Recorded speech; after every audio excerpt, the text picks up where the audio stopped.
एक सरकारी कर्मचारी था। बहुत कोशिशों के बाद उसे आखिरकार रेलवे विभाग में नौकरी मिल गई।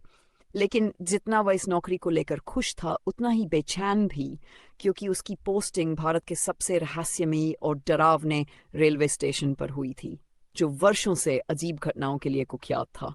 उस स्टेशन का नाम था देवगनखोरा बेगम। स्टेशन की इतनी अजीबोगरीब प्रतिष्ठा थी कि वर्षों से वहां पोस्ट किए गए कई कर्मचारियों ने नौकरी शुरू करने के कुछ ही समय बाद दुर्भाग्यपूर्ण घटनाओं का सामना किया था।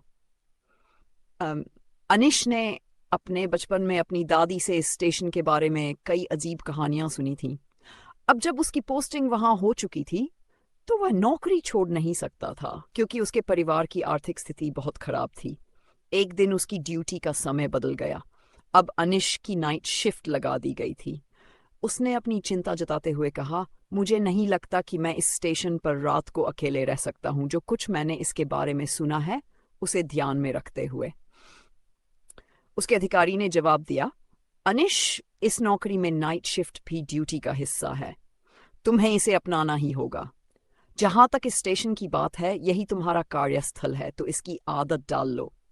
तुम्हारी सुरक्षा के लिए बस शाम से लेकर सुबह तक अपने कैबिन से बाहर मत निकलना। और चिंता मत करो, रात में स्टेशन खाली रहता है और गुजरने वाली ट्रेन की खिड़कियां तक कोई नहीं खोलता। इस सलाह के साथ उसके अधिकारी चले गए।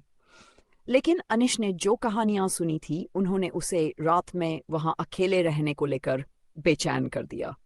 जल्द ही शाम हो गई और अनिश अपनी शिफ्ट के लिए तैयार होने लगा। ठीक ठीक 7 बजे वह अपने क्वार्टर से निकला और 10 बजे से पहले स्टेशन पर पहुंच गया। जब वह केबिन में दाखिल हुआ, तब उसका दिन की शिफ्ट वाला साथी जाने की तैयारी कर रहा था। कुछ संक्षिप्त बातें करने के बाद वह साथी वहां से चला गया। जैसे ही अनिश अकेला हुआ, उसके मन में अजीब अजीब ख्याल आने लगे, जिससे वह बेचैन हो गया।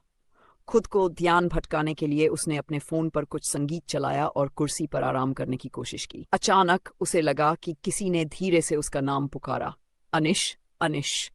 चौंक कर उसने आंखें खोली और चारों ओर देखा, लेकिन वहां कोई नहीं था। केबिन शांत और स्थिर था। उसने फिर से आराम करने की कोशिश की, लेकिन तभी उसके फोन पर एक अजीब गाना बजने लगा। कुछ ऐसा जिसे उसने पहले कभी नहीं सुना था और किसी अनजानी भाषा में था। गाने की आवाज धीरे धीरे इतनी तेज हो गई कि अब वह सहनीय हो चुकी थी।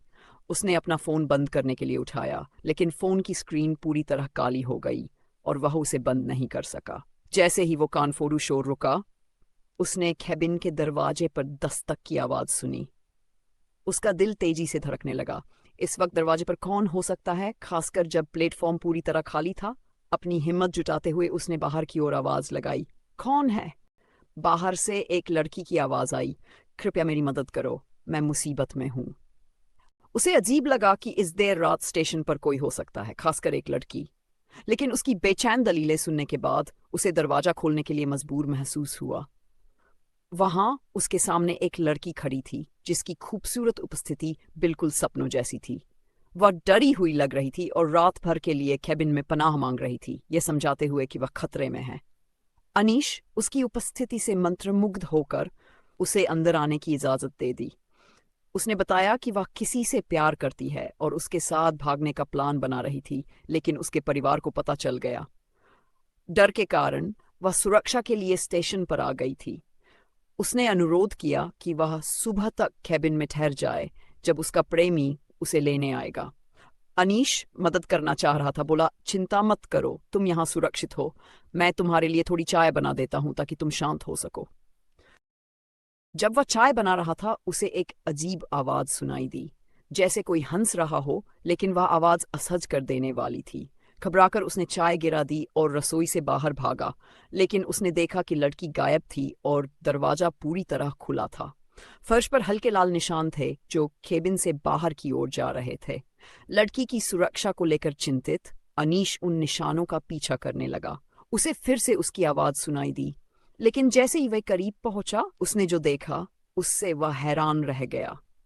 पहले जो लड़की शांत और मासूम दिख रही थी, अब वह अलग नजर आ रही थी, जैसे उसमें कुछ बदल गया हो। वह अपनी आंखों पर विश्वास नहीं कर पा रहा था। इसी अविश्वास के क्षण में लड़की ने उसे देख लिया और उसकी ओर बढ़ने लगी। डरे हुए अनीश ने भागने की कोशिश की और जितनी तेजी से हो सका दौड़ने लगा। वह किसी तरह भाग निकला, लेकिन जो उसने देखा था वो उसे सताने लगा।